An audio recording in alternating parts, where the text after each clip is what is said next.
Pourquoi je ne célèbre pas Halloween? Avant que je devienne chrétienne, je m'étais jamais vraiment posé la question sur Halloween. Pour moi, c'était tout simplement une fête de déguisement et de bonbons.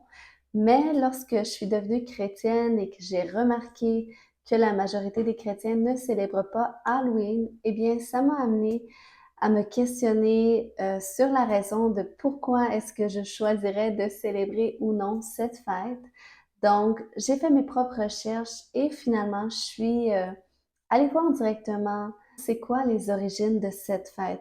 Et pour vous faire un résumé de qu'est-ce que j'ai trouvé, eh bien, déjà à la base, le mot Halloween, c'est un mot anglais qui vient des mots All Hallows Eve, qui signifie euh, la veillée de la Toussaint, qui est une fête d'origine catholique instaurée le 1er novembre, le lendemain du 31 octobre.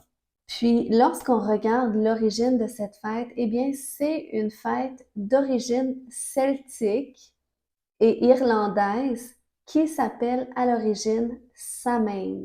C'est une fête qui est célébrée en l'honneur du dieu de la mort qui se nomme Samhain. Et cette fête existe depuis 3000 ans. Le 31 octobre marque le nouvel an celtique. Puis ça marque la période de l'année du passage à la période la plus froide et à la plus sombre de l'année. Donc, c'est à cette fête également qu'ils disent que la barrière qui sépare le monde des morts et le monde des vivants est à son plus mince.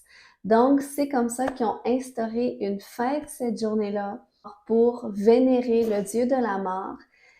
Et dans leur rituel, qu'est-ce qu'ils ont instauré? Depuis 3000 ans, ils se déguisent parce qu'ils se sont dit dans leur coutume, on va se déguiser comme les entités, on va se déguiser avec des déguisements qui fait peur comme ça. Ils vont nous laisser tranquilles, puis on va donner des bonbons pour apaiser leur colère. Donc, on doit comprendre que les costumes et la distribution de bonbons faisaient partie de leur rituel jusqu'à aujourd'hui encore, d'où la fête est encore célébrée en Irlande.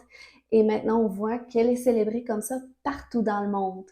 Donc, on doit comprendre que tout ce qui est associé à la fête d'Halloween, les déguisements, les décorations, les citrouilles, eh bien, tout a un lien avec qu'est-ce qui est observé dans les coutumes de cette fête qui est dédiée au dieu de la mort.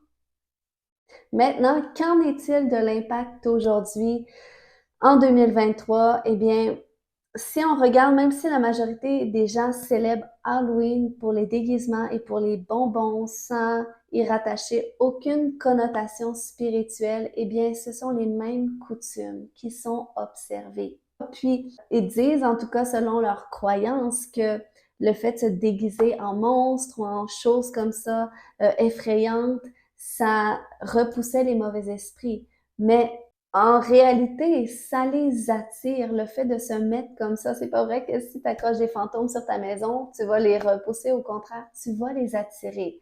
Parce que c'est des choses qui sont spirituelles. Et les choses qui sont d'origine spirituelle, on ne peut pas les dissocier de leur origine.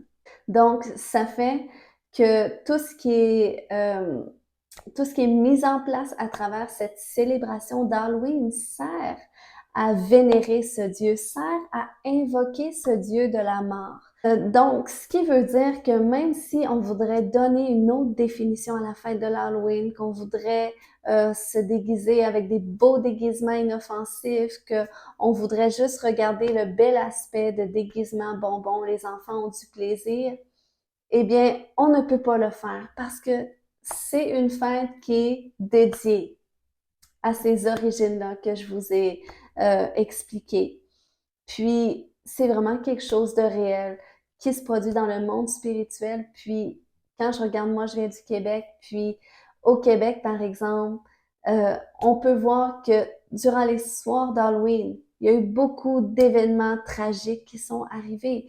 Comme par exemple, en 2020, il y a eu une tuerie dans une ville que c'était très sanglant avec une épée, quelqu'un qui a tué beaucoup de gens, qui a blessé des gens. Aussi, les statistiques disent qu'il y a 2 fois plus d'accidents et que les enfants sont impliqués dans 10 fois plus d'accidents mortels.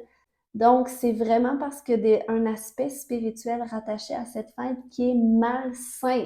Si c'est le Dieu de la mort qui est célébré, c'est parce que c'est malsain.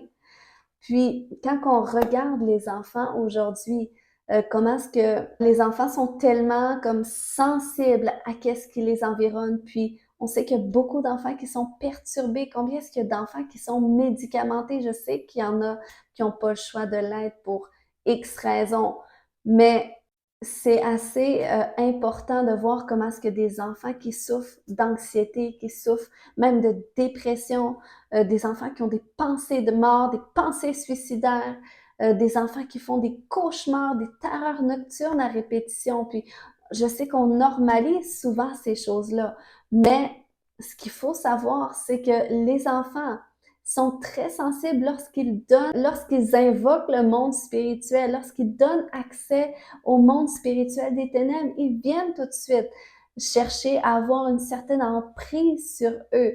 Et non seulement à travers cette fête d'Halloween, mais aussi à travers tout ce qu'ils vont regarder à la télévision, tout ce qu'ils vont jouer dans les jeux vidéo. Donc, les enfants sont très sensibles. Il y a beaucoup de choses malsaines qui sont véhiculées. Puis cette fête-là d'Halloween, il y a vraiment quelque chose de néfaste qui est relâché sur les enfants à travers cette fête-là. Puis, si vous faites vos propres recherches, vous allez voir même que les sorciers disent qu'ils sont très actifs cette fête-là. C'est une célébration. Il y a beaucoup. Les sorciers, ils vont dire Samhain. Ils fêtent Samhain en 2023, le 31 octobre. C'est cette fête-là. Donc, Halloween, c'est la même chose parce que les décorations nous rappellent qu'est-ce qui est fêté, qu'est-ce qui est invoqué. C'est des décorations qui est attrait à la mort. Puis moi, je suis une mère de famille, j'ai 2 garçons. Puis en tant que mère de famille, c'est de ma responsabilité de protéger mes enfants, de ne pas permettre à mes enfants de participer à cette fête. Comme à tous les années, eh bien, je spécifie à leurs professeurs que mes enfants, je ne veux pas qu'ils participent, que ce soit aux travaux d'école rattachés à l'Halloween, que ce soit aux activités d'Halloween. Je ne veux pas, à cause de mes convictions chrétiennes qui sont à l'encontre des origines de cette fête. Et je le dis ouvertement. Puis, non seulement je suis mère, mais je suis aussi pasteur. Et en tant que pasteur, je n'organise pas non plus d'activités d'Halloween cette journée-là à mon église. Même si je lui donne un autre nom, même si je dis on va s'habiller dans des beaux personnages, des personnages bibliques, on va manger des bonbons, on va jouer à des jeux, eh bien, c'est les mêmes coutumes qu'on observe du moment qu'on se déguise, du moment qu'on partage des bonbons autour de ce jour festif. Eh bien, on participe à la fête d'Halloween. On participe au même rituel envers le Dieu Samhain. Donc, c'est pour ça que c'est tellement important de ne pas s'associer à ces choses-là. Puis, mes enfants, je leur explique, même si peut-être que oui, c'est sûr qu'on peut dire, ah, mais c'est plate pour les enfants, ils sont à part des autres, mais ça n'empêche pas que les enfants, ils peuvent, n'importe quel moment de l'année, se déguiser, qu'ils peuvent manger des bonbons, on peut organiser d'autres fêtes avec nos enfants, mais s'il vous plaît, un autre moment de l'année, parce qu'à ce moment-là spécifique, le 31 octobre, même autour de ces dates-là, il y a vraiment des choses dans le monde spirituel qui sont relâchées. Et moi, j'explique ces choses-là à mes enfants, même si mes 2 garçons, ils ont 5 et 7 ans, je leur explique. Pourquoi? Parce que le diable attend pas que nos enfants soient matures, qu'ils soient adultes pour les attaquer. Non, il s'en prend à eux dès leur jeune âge. Donc, c'est mon devoir de, dès leur jeune âge, de les enseigner selon la voie qu'ils doivent suivre. Puis la Bible nous dit dans Éphésiens 5:11 de ne pas prendre part aux œuvres infructueuses des ténèbres, mais de les condamner. Donc, je me dois de faire ça en tant que mère de famille, en tant que pasteur. C'est pour ça que si on veut demeurer sous la protection du Seigneur Jésus, on ne doit pas s'associer à ce type de choses-là. Et je peux dire qu'il y a 12 ans passés, Jésus-Christ, il m'a sauvé. et il m'a complètement délivrée du monde des ténèbres dont j'étais oppressée depuis mon jeune âge, dont je connaissais pas vraiment la nature, mais j'en vivais des effets néfastes. J'étais prise beaucoup par la peur de la mort, par des cauchemars même. Je voyais des choses, j'avais beaucoup peur, je voyais des mauvais esprits finalement que je partage, entre autres dans mon livre Libérer des tourments, que je vous invite aussi à vous procurer. C'est vraiment un livre où est-ce que je partage finalement mon témoignage de conversion. Qu'est-ce qui m'a amené à Jésus? Comment est-ce que j'étais tourmentée par le monde spirituel des ténèbres jusqu'au jour où est-ce que Jésus est entré dans ma vie et il a tout changé. Et je raconte qu'est-ce que j'ai vécu dans ce livre. Puis c'est vraiment un livre intéressant aussi pour ceux qui peuvent vivre ce genre de choses-là, de ressentir des esprits, de se sentir perturbés par le monde spirituel qui les environne. C'est un livre qui peut être intéressant pour eux. Donc, sur la vidéo, vous pourrez retrouver le lien pour l'achat de ce livre. Mais tout pour dire que le Seigneur m'a délivrée, puis aujourd'hui, eh bien, je dois faire attention à qu'est-ce que je fais.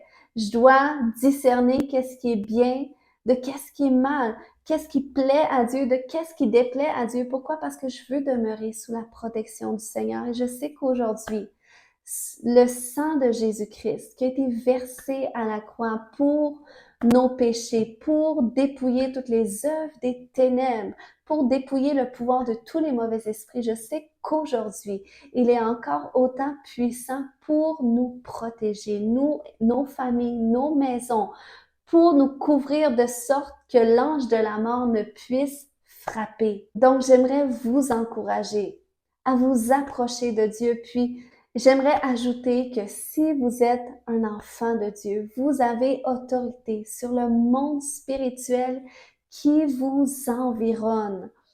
Donc, s'il vous plaît, ne participez pas à ces activités, mais soyez une lumière en vous séparant de ces choses, en témoignant du pourquoi est-ce que vous choisissez de vous séparer.